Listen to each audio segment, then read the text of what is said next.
오늘은 예수님의 십자가 고난을 묵상하는 고난주일입니다. 안 그래도 지난주에 원로 목사님께서 기독교 복음의 정수를 말씀해 주셨기 때문에 오늘은 십자가 복음 자체보다도 그에 따른 우리의 삶에 대해서 좀 말씀을 드리려고 합니다.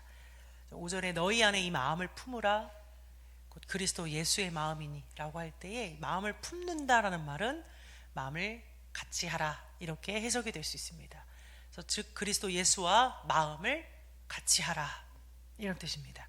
예수님의 마음은 어떤 마음을 말하는 걸까요?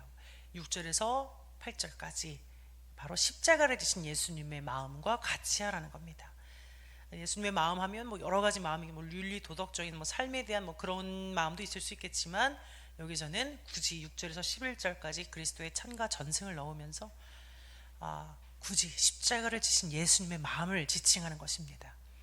십자가를 지신 예수님의 마음은 무엇인가요? 6절에서 8절 읽으신 바와 같이 하나님과 동등된 분이시지만 동등됨을 포기하신 마음, 그리고 사람의 형체, 그것도 종의 형체로 오셔서 죽기까지 복종하신 마음을 말합니다. 그걸 같이 하라, 그걸 품으라는 겁니다. 우리 기독교는 이러한 십자가 고난, 이 십자가 복음 위에 세워졌습니다. 그런데 지금의 교회는 어떠한가요? 이 낮아지신 예수님의 마음을 우리가 얼마나 품고 얼마나 같이 하고 있을까요? 제가 어떤 영상에서 봤는데 청년들이 교회를 가면은 겪은 일이라고, 실제적으로 이제 겪은 일을 누가 올렸는데, 대기업이나 무슨 일 하냐고 물었을 때 뭐 대기업이나 전문직이나 뭐 공무원 이상 이렇게 되면은 옆에 앉으려고 하고 말도 걸고 싶어 하고 친해지려고 한답니다. 특히 권사님들이 그렇게 잘해준다. 왜냐하면 사위나 며느리감으로 생각하기 때문에 사랑을 퍼부어준다는 거예요. 근데 이제 특정 직업을 말해서 굉장히 죄송스럽지만 제 생각과는 상관없지만은 무슨 일 하냐고 했을 때 이제 쿠팡 알바를 한다고 했더니 옆에 앉지도 않고 말도 걸지 않더라는 거예요. 되게 고마운 분들인데요, 사실은. 물론 모든 교회가 다 그렇게 대우하진 않을 겁니다. 우리 교회는 봐도 그러지는 않는데, 사람들이 대부분 말하는 걸 보면은 월요일부터 토요일까지 세상에 있다가 일요일에 좀 쉬고 싶고 정화하고 싶어서 교회를 가면은 제일 심한 세상 사람들이 있다는 거예요. 그 누구보다 계급을 좋아하고 권력을 좋아하는, 성공을 좋아하는 제일 심한 세상 사람들이 교회에 다 있다. 제가 아는 지인이 오랜 시간 자신의 어머니를 전도하기 위해서 애를 썼습니다. 결국 전도를 하긴 했는데 엄청 오래 걸렸어요. 전도가 정말 어려웠습니다. 어머니가 작은 옷가게를 하시는데 그 작은 가게에는 그렇게 자주 찾아오는 동네 언니들이 있게 마련이에요. 반드시 있습니다. 근데 그 중에서 교회 다니는 언니들이 분명히 있습니다. 근데 그 언니들이 그렇게 욕심이 많고 인색하고 매사 가르치려고 들고 고집이 세대요. 교회 다니는 사람은 고집이 세대요. 정말이지 교회 다니는 사람은 어쩜 그렇게 자기 말이 맞고 욕심이 많고 인색하니? 라고 딸에게 이야기하더래요. 그래서 이 딸도 반박을 못 하겠는 게, 자기도 예수님 만나기 전에 어렸을 때 교회 다니는 사람들의, 어른들의 그 이미지를 떠올려 보면 그렇게 머리에 기름칠이 심하고 향수 냄새는 진동을 하고 가끔 베풀면 되게 생색내고 모이면 뒷담하고 겉과 속이 다르대요. 겉으로 굉장히 과잉 친절. 그래서 친해지게 되면은 그다음부터는 이제 본색을 드러내요. 자꾸 뭘 강요한다는 거예요. 교회에 오면 일 시키려고 하고 선 넘고. 그래서 자기도 전도가 너무 힘들었다 이렇게 얘기를 합니다. 저는 너무나 감사하게도 그런 분이 한 명도 없는 그런 교회에 다니고 있어서 얼마나 다행인지 모릅니다. 우리 교회는 없죠, 그런 분들이. 요즘 같은 세상에 이렇게 순수한 교회가 정말 드물거든요. 우리 교회는 제가 어딜 가나 이렇게 자랑을 하는데 정말로 이렇게 진실되고 욕심 없는 그런 분들이다라고 늘 밖에 나가서 자랑을 하고 또 감사하게 생각을 합니다. 이렇게 본받을 만한 분들도 많이 있지만은 전반적으로 우리 한국 교회는 욕을 좀 많이 먹습니다. 말세가 되면 믿는 자들이 조롱을 받을 것이다 라고 물론 요한계시록에도 나와 있긴 하지만 적어도 그게 우리 행실 때문이면 안 되겠죠. 조롱을 받는 이유가 우리의 행실 때문이면 안 되는 겁니다. 그리고 적어도 그게 나 때문이면 안 되는 겁니다. 그래서 우리가 고난주일을 맞이해서 이 십자가를 지신 예수님의 마음과 같이 한다는 것, 그 마음을 품는다는 것은 구체적으로 어떤 것인지 더 깊이 생각해 보려는 것입니다. 유대인들의 안식일은 금요일 해질 무렵부터 토요일 해질 무렵까지예요. 우리가 일요일에 예배를 드려서 일요일이 안식일이라고 생각하기 쉽지만 사실은 금요일 해질 무렵에서 토요일 해질 무렵입니다. 그래서 만약에 예수님께서 십자가에 달려 돌아가셨을 때 그게 금요일 해질 무렵 이후에 숨을 거두시면은 유대인들은 안식일에 노동을 할 수 없기 때문에 손가락 까딱도 못 하거든요. 그래가지고 시체를 로마인의 손에 맡기게 됩니다. 그래서 매우 처참하게 처리됩니다. 처리가 안 된다고 보죠. 며칠이고 그냥 거기다 방치될 확률이 가장 높고요.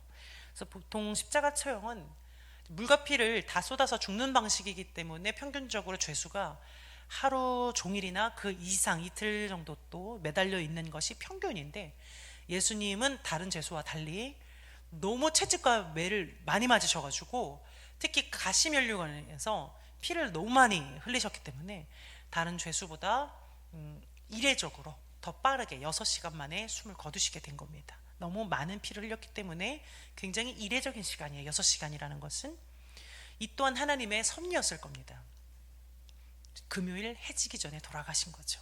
그래서 시체가 로마인의 손에 넘어가지 않았고, 넘어가면 유대인 손은 못 댑니다. 그리고 아리마대 넘어가지 않았기 때문에 아리마대 사람 요셉이 그 시체를 모실 수가 있었고, 무덤에서 그 시체가 보존되어 있다가 안식 후 첫날 일요일 새벽에 그 육체가 부활하시게 되는 겁니다. 그래서 예수님의 채찍에 맞아 많은 피를 흘리는 것은 이미 예견된 하나님의 섭리였던 것이죠. 이사야서부터 채찍 얘기를 하니까요. 이 금요일 낮에 예수님께서 숨을 거두시고 일요일 새벽에 부활하시기 전까지 가운데에 금요일 해 질 때부터 일요일 새벽 이전까지 이 토요일에 예수님은 어디 계셨을까요? 예수님의 육체는 무덤에 있었습니다마는 영혼은 어디에 있었을까요? 성경에 직접적으로 나온 곳이 없습니다. 근데 여러 가지 구절을 근거로 해서 카톨릭에서는 음부 혹은 지옥에 내려갔다라고 봅니다. 그래서 카톨릭 사도신경에는 저승에 가시어 사흔날에 죽은 이들 가운데서 부활하시고, 이렇게 사도신경에 되어 있어요. 지옥에 갔다는 표현을 사도신경에 넣었습니다. 근데 예수님이 지옥을 체험하셨다는 근거 구절들이 성경에 몇 군데 나와 있긴 한데, 우리 개신교에서는 그 구절을 굳이 지옥에 가신 것으로 해석하지 않고 싶은 경향이 있고, 물론 그렇게 보는 사람도 있지만 아닌 사람도 있고, 굳이 그 입장을 지지하지 않기 때문에 개신교 사도신경에는 그 부분이 삭제된 거죠. 원래는 있었습니다. 중요한 거는 예수님이 성토요일에 지옥에 내려가셨든지 아니든지 간에 그 시간에 예수님은, 그 토요일이라는 시간 동안 예수님은 지옥에 내려간 것만큼이나 하나님으로부터 철저히 단절된 시간을 보냈다는 것은 사실입니다. 아버지와 가장 멀리 떨어진 공간과 시간, 아버지와 아무 상관이 없는 공간과 시간, 부를 수 없고 불러도 아무 소용이 없는 공간과 시간, 철저히 버림받는 공간과 시간이 바로 성토요일입니다. 예수님이 십자가에서 하신 말씀 중 하나가 엘리 엘리 라마 사박다니, 나의 하나님 나의 하나님 어찌하여 나를 버리셨나이까, 이렇게 말씀하신 것은 실제로 예수님이 성부 하나님께 버려졌기 때문이에요. 그냥 슬퍼서 하신 말씀이 아니고 진짜로 버리셨기 때문이죠. 외면된 겁니다. 왜죠? 거기까지가 죄인이 받을 죄값이거든요. 육체의 고난, 육체의 죽음뿐만이 아니라 영혼까지 철저히 버림받는 것이 죄인이 받을 죄값입니다. 그래서 성토요일이 꼭 필요했던 겁니다. 그냥 금요일에서 일요일, 죽음에서 바로 부활로 갈 수가 없어요. 이 단절의 시간, 버려지는 시간 반드시 들어가야 되는 거예요. 거기까지가 구원 사역입니다. 그래서 예수님은요, 그 토요일의 시간 동안에 내일은 부활이니까 하루만 버텨야지, 이런 희망의 상태, 승리의 상태, 소망의 상태로 계셨던 게 아니고, 아무것도 할 수 없는 매우 수동적이고 무력한 상태, 고립되고 단절된 상태로 그냥 버려짐을 당하신 거예요. 그냥 당하신 거예요. 죄인들에게 승리를 외치는 구원자로 토요일을 지나신 게 아니고 몸소 죄인이 되어서 지나셨어요. 승리자가 아닌 구원자가 아닌 죄인으로 토요일을 지나셨어요. 그래서 그분은 우리 죄인의 고통을 가장자리 이해하시죠. 설명하지 않아도 그분은 이미 다 알고 계십니다. 경험했기 때문에. 우리가 이 예수님의 고난을 묵상할 때 십자가, 그 다음 바로 부활, 이렇게 가면 우리 기독교는 너무나 성급하게 승리주의, 대체주의 될 수 있습니다. 좀만 버텨, 어차피 죽으면 천국이야 라는 말이 때로는 위로가 될 수도 있겠지만 정말 과연 고통받는 자들을 향한 예수님의 마음일까요? 너희 안에 이 마음을 품으라 곧 그리스도 예수의 마음이니라고 할 때 그 예수의 마음은 결코 성급하게 부활의 승리를 외치지 않습니다. 죽음과 부활 그 사이에 아버지와 단절되는 고통에 머무르는 충분한 시간이 있었습니다. 그 다음이 부활입니다. 죽음 후 바로 부활이 아니고 고통에 머무르는 충분한 시간, 버려지는 시간. 예수님께서 십자가에 달리셨을 때 한편 강도에게 말씀하셨어요. 오늘 네가 나와 함께 낙원에 있으리라. 예수님은 그 강도를 영웅적으로 기적적으로 십자가에서 내려주시지 않았고요. 오히려 강도와 함께 고통을 겪으면서 같은 처지가 돼서 이 파렴치환 강도와 일체가 돼서 같은 취급을 당하면서, 아니 더 심한 취급을 당하면서 십자가에 머무르셨거든요. 그건 예수님의 구원 방식입니다. 너는 죽어가는데, 너는 조롱을 받는데 나는 편안한 상태에서, 나는 영광의 상태에서 나와 함께 낙원에 있으리라, 이렇게 하신 게 아니라는 겁니다. 같이 피 흘리고 같이 조롱받고 같이 죽어가면서 그 고통 중에서도 손을 내미신 거예요. 이게 우리가 품어야 할 그리스도 예수의 마음입니다. 이게 예수님입니다. 승리 이전에 함께 실패를 경험하는 사람, 연합 이전에 함께 고립을 경험하는 사람, 응답 이전에 함께 거절과 단절을 경험하는 사람, 이게 예수님 마음이에요. 근데 우리 교회들은 함께 머무르지 않아요. 이미 현실에서 지옥을 사는 사람들한테 너 예수 안 믿으면 지옥 간다 라고 전도합니다. 복음일까요?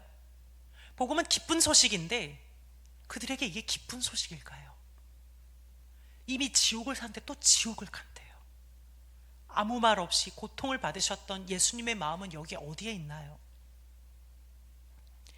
예수를 믿지만, 은혜도 받았지만, 성령도 체험하고 인격적으로 주님을 만나기도 했지만 여전히 해결할 수 없는 고통 속에 살아가는 사람들이 지금도 너무 많습니다.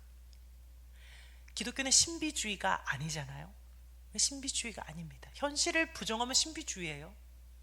우린 신비주의가 아니라 현실을 살아갑니다. 현실은 아직 하나님의 나라가 시작은 됐지만 완성되지 않은, 즉 여전히 죄와 고통이 가득한 세상이고, 공중 권세 잡은 사탄과 영적 전쟁하면서 죄의 유혹에 허덕이며 살아가는 게 우리의 현실입니다. 어떻게 예수 믿고 구원받으면 고통이 전혀 없을 수 있나요? 우리가 발을 딛고 사는 곳은 죄로 가득한 땅인데요, 세상인데요. 우리가 마음을 천국에 두고 그 약속을 믿고 믿음으로 사는 것이지 실제 지금 천국을 사는 건 아니잖아요. 내 발은 땅에 있죠.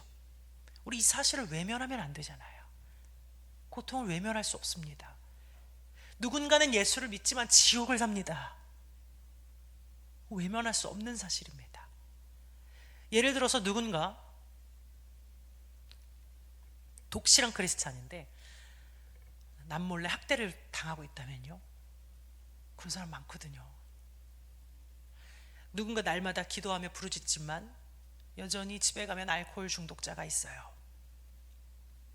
누군가 교회에 와서 밝게 웃으며 성실하게 봉사하지만 과거에 경험했던 끔찍한 트라우마 때문에 밤마다 악몽을 꾸며 불면증에 시달린다면요,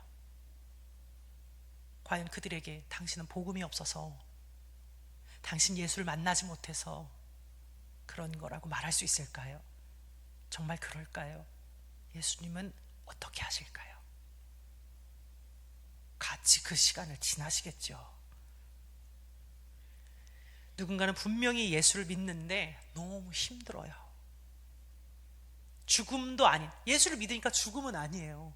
죽음도 아닌, 그렇다고 부활도 아닌, 죽음에서 부활로 가는 이 고립과 단절의 성토요일을 지나는 사람들이 여전히 너무 많습니다. 목사님, 우리 교회는 그런 사람 없어요. 그걸 우리가 어떻게 합니까? 보이는 게 다는 아닌데요. 밝을수록 공허하죠. 그리고 우리 교회만 사랑하는 것이 주님의 마음은 아니잖아요. 교회는 폐쇄적이면 물이 고여 썩습니다. 우리 교회에 그런 사람이 없다면 더더욱 우리가 하나 되어 밖으로 눈을 향해야죠.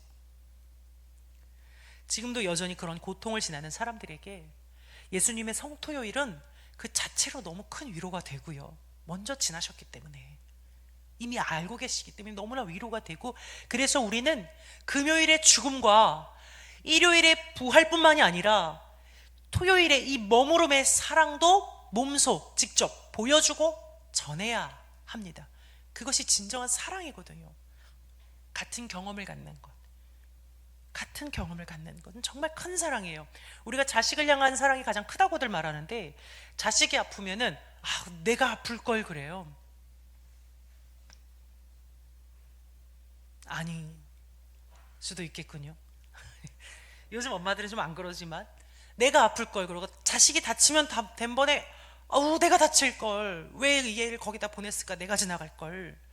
바로 이것이 예수께서 성토요일에 가지신 마음, 대신 고통 당해주는 마음, 함께 단절되고 버려지는 마음. 우리는 그 사랑을 받아서 지금 여기에 앉아 있습니다. 우리 이미 그 사랑을 받은 사람이죠. 예수님은 우리에게 강제적으로 죽기까지 복종하라 안 하십니다. 낮아져라, 종과 같이 되라 강요하지 않습니다. 말없이 당신께서 먼저 낮아지셨고, 먼저 종이 되셨고, 먼저 죽기까지 복종하셨습니다. 몸소 먼저 우리에게 사랑을 보여주셨고, 그 사랑을 받아서 너희도 이 낮은 곳으로 오라고 친절하게 초청하시죠. 이미 먼저 낮아지신 다음에 그 다음 우리를 불러주시는 겁니다. 낮은 곳으로. 그런데 이 고통에 함께 머물러주는 사랑은 우리 힘으로는 안 됩니다. 이게 예수님의 마음이잖아요. 그래서 인간의 마음으로는 잘 안 됩니다. 예수님의 마음으로만 됩니다. 그래서 우리가 그 주님의 사랑을 받을 때, 그 주님의 마음을 깊이 느낄 때 우리도 이 사랑을 보여줄 수 있습니다. 내가 먼저 그 사랑을 깨달아야 줄 수가 있습니다. 가끔 이런 근데 말씀을 드리면은 그러면 이제는 내 삶을 포기하고 선교라도 가야 하는가, 전 재산을 털어 구제라도 해야 되는가, 이런 좀 극단적인 생각을 하는 순수한 기독교인들이 있을 수가 있는데, 이게 꼭 타인의 삶에 직접적으로 이렇게 개입해서 같이 고통받는 것만이 예수님의 마음이란 뜻은 아닙니다. 성부, 성자, 성령 하나님의 이 십자가 사건에 대한 사랑의 방식이 다 다르거든요. 우리 성부 하나님은 아들을 버리면서까지 공의를 실천하심으로 사랑을 하셨어요. 그러니까 죄값을 치러야 우리를 구하시기 때문에 독생자 아들 예수를 버리시는 것이 성부 하나님의 사랑의 실천입니다. 벌하시는 것, 버리시는 것, 그것이 사랑의 실천이고요. 성령 하나님께서는 당신의 능력으로 예수님을 성토요일에서 십자가에서 구할 수도 있었지만 그렇게 하지 않으시고 묵묵히 지켜만 보셨어요. 아무런 개입도 하지 않으셨고 그저 조용히 목격하셨고 증언하셨습니다. 개입하면은 우리를 구원할 수 없잖아요. 그냥 목격만 하시는 거예요. 그건 성령님의 사랑입니다. 성부, 성자, 성령의 사랑 방식이 다 달랐습니다. 공의로 벌하셨던 하나님의 사랑, 몸소 고통에 참여하시고 버려지셨던 예수님의 사랑, 아무 개입도 하지 않으시고 목격하셨던 성령님의 사랑, 이 모든 것이 다 합쳐 하나님의 사랑입니다. 사춘기 자녀는 부모가 개입하는 게 아니라 스스로 그 시기를 뚫고 나올 때까지 옆에서 지켜만 보는 것이 가장 좋은 양육이라고 하죠. 아이가 어른이 되는 과정에서 스스로 감당해야 하는 그 아이만의 몫이 있어요. 그거는 부모가 대신 감당을 못 해줍니다. 그냥 그 아이가 뚫고 나와야 하는 것이죠. 근데 그거를 아이가 감당할 수 있게 해주는 가장 큰 힘이 뭐냐면 옆에서 부모가 묵묵하게 지켜보는 거예요. 함부로 개입하지 않고. 그 지켜보는 것이 아이에게 힘을 줍니다. 아이가 다 압니다. 약간의 사랑에 기반한 무관심, 아이가 알거든요. 그 힘에 입어서 그 시기를 지나가요. 함부로 개입하지 않고 말없이 함께 통과해주는 시간이거든요. 그것이 이 아이를 향한 부모의 더 큰 뜻이고 더 큰 사랑입니다. 그 지켜보는 사랑은 결코 작지 않습니다. 과연 사춘기 아이가 더 힘들까요? 그걸 지켜보는 아이가 더 힘들까요? 아마 우리 교회 사춘기 아이를 키우는 부모님들에게 한번 물어보십시오. 서로 만만치 않습니다. 사고를 당해서 누워있는 이 아이가 더 힘들까요? 그걸 지켜만 봐야 하는 부모가 더 힘들까요? 서로 만만치가 않습니다. 비슷합니다. 성토요일에 모든 제자들, 모든 사람들, 그리고 성부 아버지로부터 철저하게 버림받고 고립되신 예수님이 정말로 혼자서 고립되었는데 그걸 홀로 지켜보신 단 한 분이 성령님입니다. 성령님은 탄식하세요. 아파하십니다. 개입하지 않고 그저 가슴 아파하면서 지켜만 보시는 사랑, 그 지켜보는 사랑은 너무나 큰 힘이 있습니다.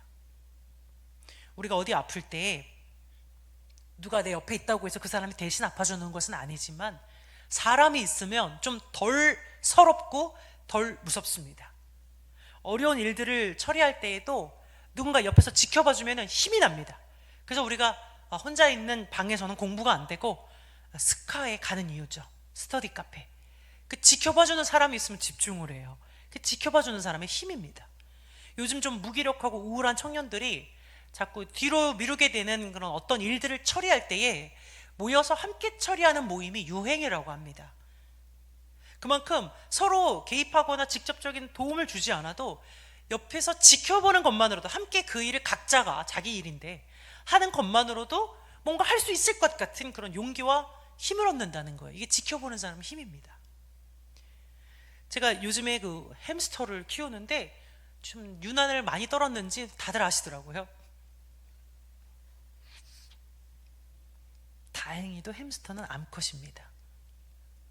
집에 수컷밖에 없는데, 처음에 이게 왔는데 암컷이라 그런 게 아니고 너무 예뻐서 마음을 싹 가져가더라고요. 첫눈에 반했습니다. 보고 있으면은 와, 이거를 언제 나왔지 내가? 이런 생각이 들어요. 내 몸에서 나온 것 같다, 이런 마음으로 걔를 봅니다. 햄스터는 야행성이라 가지고 밤에 놀아서 얘를 구경하고 싶으면은 밤에 늦게 자야 됩니다. 그래서 제가 이제 지금은 안 그러는데, 지금은 이제 얘가 낮에도 잘 놀아서 잘 안 그러지만 초반에는 한 11시쯤에 제가 잠깐만 구경하고 자야겠다 하고 이렇게 조금 봤는데, 조금 있다가 이렇게 시계를 이렇게 봤어요. 11시에 구경하기 시작해서 잠깐 지나서 시계를 봤더니 2시가 됐더라고요. 정말 몰랐습니다. 3시간이 지난 줄을. 그때 제가 너무나 깜짝 놀라서 떠오른 말씀이 하나 있어요. 여호와께서 졸지도 않으시고 주무시지도 않으시고 불꽃 같은 눈동자로 항상 지켜보신다는 게 이런 거구나. 진짜 불꽃 같은 눈동자 이글이글 타거든요. 정말로 졸리지도 않고 잠도 안 옵니다. 누군가 괴롭히거나 해치면 화날 것 같고요, 되게 지켜주고 싶게 생겼습니다. 인간이 쥐를 보는 마음이 이 정도인데, 그러면 우리를 창조하시고 구원하시고 태중에서부터 백발 노인이 되기까지 걸음마다 걸음마다 인도하시는 하나님은 도대체 우리를 어느 정도의 마음으로 지켜보실까? 제가 그날 누워서 가늠이 안 되더라고요. 이게 오죽하면 불꽃이라고 했을까? 눈동자를 불꽃 같은 눈동자로 한시도 빠짐없이 지켜본다고 했을까? 오죽하면 낮에 해도 밤에 달도 너를 해치 못한다고 했을까? 오죽하면 혼자 되게 은혜 받고 이제 2시에 잠든 겁니다. 우리는 마음 쓰는 곳에 시선이 가게 됩니다. 마음 쓰는 걸 지켜보게 돼요. 그래서 우리가 주식에 마음을 쓰면 수시로 주식창을 엽니다. 신체 건강에 마음을 쓰면 건강 정보에 시선이 갑니다. 자식 성적에 마음을 쓰면 주변 학원이나 그런 커뮤니티나 자식 성적표에 시선이 가죠. 우리의 시선이 있는 곳, 우리가 지켜보는 곳에 내 마음이, 내 정성이 깃들어 있습니다. 그래서 성령님은 아무도 보지 않는, 아무도 없는 성토요일에 홀로 예수님을 지켜보셨고, 지금도 여전히 고립되고 고통받는 사람들을 지켜보고 계십니다. 사랑하니까요. 거기에 마음이 있으니까요.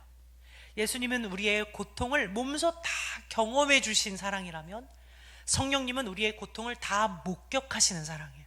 둘 다 되게 고통스럽습니다. 그리고 오늘 우리를 그 사랑의 길로 초청하시죠. 너희 안에 이 마음을 품으라. 우리도 예수님처럼 누군가의 성토요일에 함께 머물러야 됩니다. 우리도 성령님처럼 고립된 그들의 고통을 목격해야 돼. 지켜봐야 됩니다. 적어도 고난주간만큼은 우리도 지켜보며 머물러야 됩니다. 인격이 좋아서, 여유가 있어서, 몸이 건강해서, 많이 배워서 사랑하는 것이 아닙니다. 내가 사랑받은 사람이라야 사랑할 수 있습니다. 내가 사랑을 깨달아야 사랑할 수 있습니다. 인간의 마음으로는 사랑하지 못하지만 예수님의 마음, 성령님의 마음으로 사랑할 수 있기 때문이죠. 저는 종종 무엇을 굉장히 두려워할 때가 있는데, 들으면 어떻게 생각하실지 모르겠지만은 솔직히 말해서 저는 제가 죄를 지을까봐 매우 두려워할 때가 있습니다. 말씀보다 죄를 더 사랑할까봐. 하나님이 싫어하시는 것을 내가 어쩌다 하는 것을 떠나 사랑하게 될까봐, 하나님이 싫어한다는데 내가 사랑하게 될까봐 심히 무서울 때가 있습니다. 이렇게 말하면 제가 되게 순수한 신앙을 가진 것 같겠지만은, 이게 이 정도로 무섭다는 거는 그럴 가능성이 많은 사람이라는 겁니다. 오히려 순수하지 않은 거죠. 죄 지을 가능성이 많으니까 무서운 겁니다. 어느 날은 제가 또 그런 두려움 때문에 예배 시간에 막 눈물을 흘리면서 기도한 적이 있어요. 주님, 나를 이 죄에서 건져주시고, 주님이 싫어하는 것을 내가 싫어할 수 있게 해주십시오. 나를 이 죄악에서 건져주십시오. 내가 죄 지을까 봐 무섭습니다. 그렇게 며칠을 눈물로 기도하고 어느 날 예배 시간에 제 마음에 말씀으로 응답을 해주시더라고요. 예랑아, 이미 건졌어. 끝난 일이야. 다 끝난 일이야. 나는 너를 처음부터 받았어. 그리고 너도 그와 같이 나의 자녀들을 받아라. 내가 먼저 내려간 낮은 곳으로 너를 초청한다. 그곳에 고통받는 나의 자녀들이 많다. 같이 내려가자. 주님이 낮은 곳에서 못 박힌 손으로 우리를 초청하십니다. 우리가 살다가 너무 눈물나게 고립되고 힘들고 단절된 것 같은 느낌이 드실 때에는 주님이 초청하는 줄로 아시면 됩니다. 고통 가운데로 나를 초청하시는구나. 성토요일을 함께 지나자고, 고통받는 자녀들에게 함께 머무르자고, 오늘 이 눈물나게 아름다운 초청에 화답하시기 바랍니다. 성토요일을 지나신 예수님의 마음을 품고 그 고통을 목격하면서 함께 지나시는 그런 한 주가 되기를 바랍니다. 함께 찬양하고 기도하겠습니다.